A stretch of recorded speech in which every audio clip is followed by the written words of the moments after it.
So welcome to Pbteck, and in this video I'm going to show you how you can actually change the language settings on your Newmax decoder. So whether you want a different subtitle language or you just want to change the language on your Newmax decoder to your preferred language, all you got to do is to pick up your Newmax decoder remote and you press on the menu button on the remote.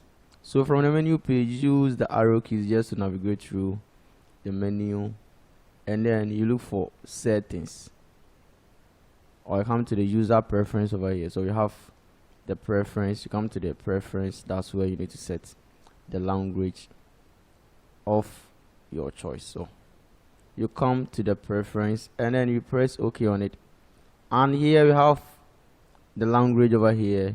You press OK on the language, and we have 3 different languages that you can actually select, which is French, and then Arabic plus the English. All right, so you put it on your preferred language. Let's select the French over here. The subtitles as well.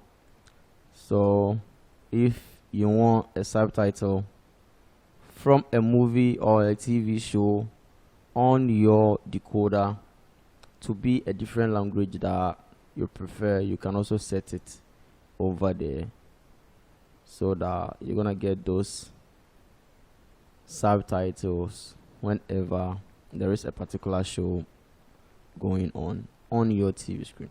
So that's it. After that, all you have to do is to press on exit. It's gonna save automatically, and you're gonna have the new language on your decoder interface. So that's it for this video. All you have to do is to subscribe if you are new here, and you keep coming back for more. Like the video, share on other platforms as well. Thanks for watching.